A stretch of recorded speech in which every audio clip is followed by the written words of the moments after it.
In this tutorial, I will be walking through the new DeepMotion Rotoscope pose editor. In a future update, we will dive more into the technology behind this tool. For this tutorial, we will be going over creating a new animation, accessing the new pose editor, review various settings, and providing some tips with how to edit the poses of your generated animations. First off, what is rotoscoping? Rotoscoping is a technique used by animators to trace over videos frame by frame to produce realistic action from static frames. The DeepMotion Rotoscope Pose Editor performs a similar function. It allows you to review your generated animation joint locations overlaid on your video and lets you move the joints in order to refine the location of any misplaced joints. Before we jump in, there are a few guidelines to make a note of. First, joint positions are placed into 3D space based on each frame and are confined to those trajectories, meaning that you cannot freely edit joint positions within the 3D space and move them to spaces outside of their original intended locations. This will affect things like feet contact. You cannot edit the feet to hit the ground. This is going to make a bit more sense once we jump into the tool. Next, hand and foot rotations cannot be edited. And lastly, finger joints are not currently editable in order to further refine your hand tracking captures. However, this is something that may come at a later time. With these items in mind, let's go ahead and jump into editing an animation in the new editor. I will be turning this dance video into an animation. I have selected some initial settings. We have many videos on our YouTube channel that goes over what all of these settings do, but for brevity, I typically have the physics filter on anytime there's a chance the mesh might intersect with another part of the body. I'm also going to turn hand tracking on because I want to see those subtle hand motions. And I did run this already, so I do know that I want a little bit of motion smoothing as well, which will help iron out some of those jitters that you can get. So I'll turn that up to 3 as well. And great, it looks like we're time to process the animation. This process should take, again, a few minutes depending on your settings. If you have face tracking on, that can extend the time as well. So it really just depends on how long your video is going to be and what settings you have. Awesome. Okay, so reviewing this animation, I can see there are frames here where the arm gets a little bit lost. Due to the angle of the arm pointing backwards, the AI can't necessarily track that. Sometimes it'll lose it, and so the joint just kind of disappears there. And so this is absolutely something that we can fix. I'm going to go ahead and outline some steps that you should take to help you go through the editing process, as this tool can be a bit overwhelming upon first exploration. So for step 1, what you're going to want to do is to identify the range of frames that you are going to want to edit.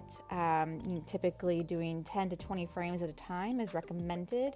Otherwise it gets to be quite overwhelming if you have something that has like 1,000 frames, let's say. So start small and just go from there. What I'd like to do is to go ahead and find the very first frame that I think I'm going to want to edit and leave it there, because once you go into the editor, it'll automatically start on the frame that you are at in the previewer here. From here, you will have a straight-on view of your joint positions overlaid on the frame of the video that you just generated. I'm going to pause here before I start editing my animation to go over the various UI elements so that you can better understand the different tools that you have at your disposal, and it'll make the editing process go a lot quicker for you. So up here at the top, very important, is the back button. There's a big warning here. If you do hit the back button, you are going to lose all of your changes currently. We will be adding an option in the near future that will provide a pop-up to confirm that you are going back, so you don't accidentally hit it and lose your progress. Going back will send you back to the preview of your original animation on your mesh character. We are also exploring an autosave feature as well, so any changes you make will always be saved. So that'll be coming in a future update.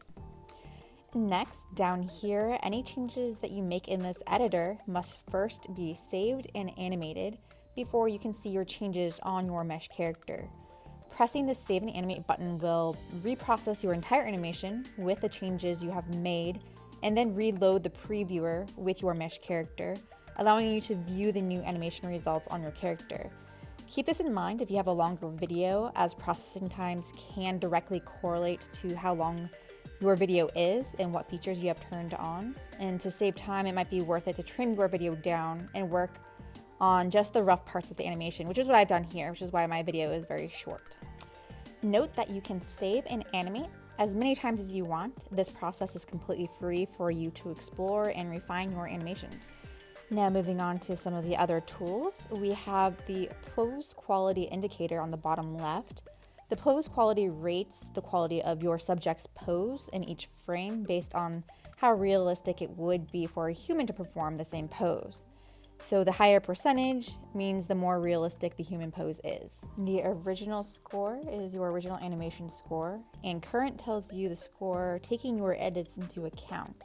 This should help guide you when deciding how your edits are affecting your overall animation output. Next, we have the view changer. As mentioned, this is the 2D planar view that you're looking at, but you can also view your skeleton in a 3D depth view.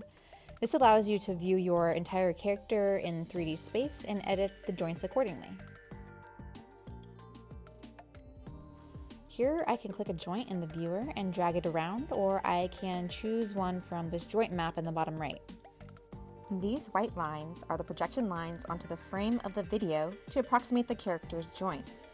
As mentioned during the guidelines at the beginning, the joints are bound to these camera projection lines and cannot be moved up or down here. This camera button here will reset your view. Sometimes you'll get lost somewhere off the screen, at least I do, like this, and you can press the button to take you back. These buttons will allow you to go forward and backward, one frame at a time. And this button allows you to copy all the joints of the current frame, then paste them onto other frames.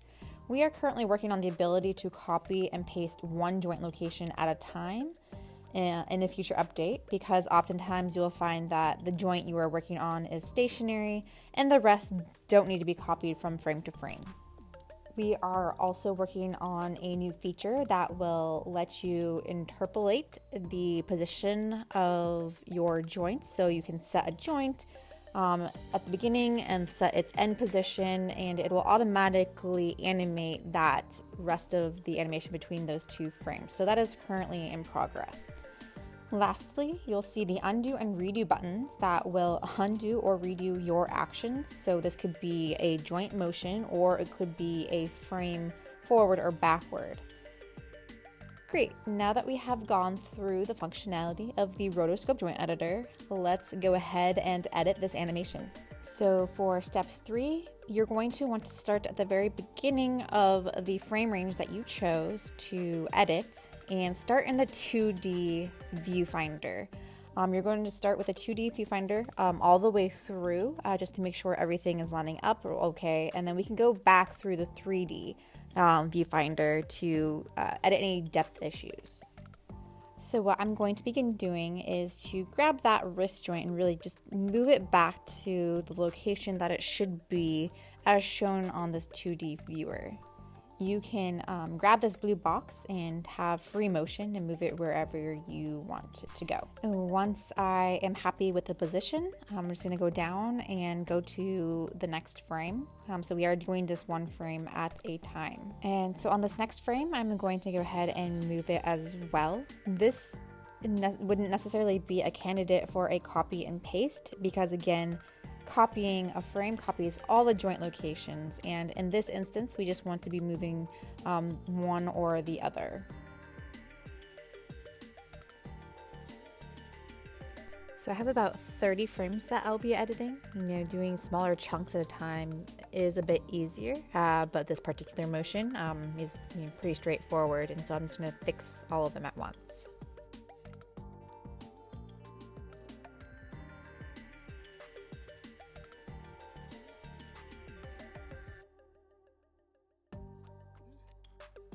Okay, so that does it for the 2D view. Step 4 will be now going back through and editing the 3D view. And so what I'm going to do is just basically go into the 3D view and just work backwards from there and just make sure that the depth looks okay. Right, so here you can see that even though we have already edited the 2D view, The 3D view shows that the hand is a little bit too forward, and my figure is definitely reaching backwards. And so this is where you can just go ahead and fix that and really add some more depth to your animation.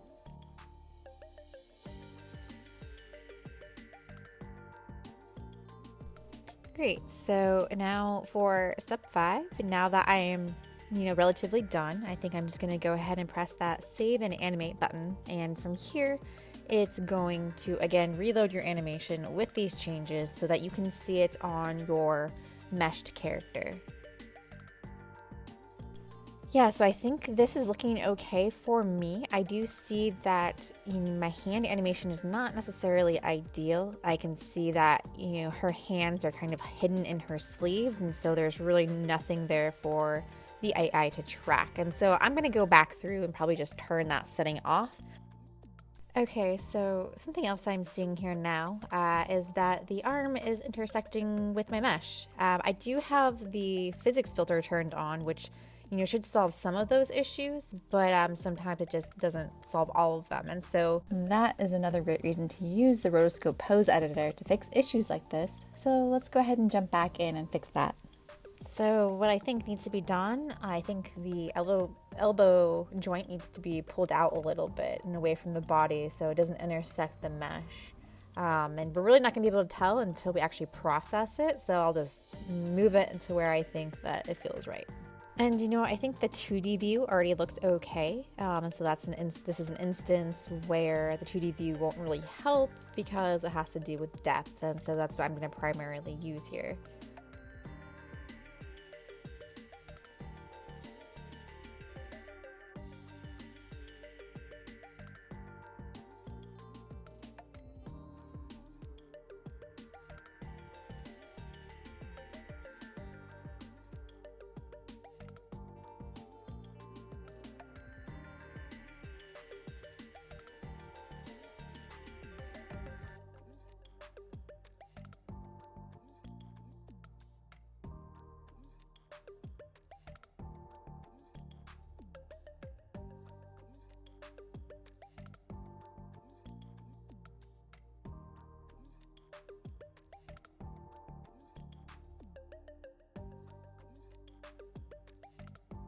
Okay, great. So I'm going to go ahead and process this. I'm also going to turn off that hand tracking again just to see how that looks.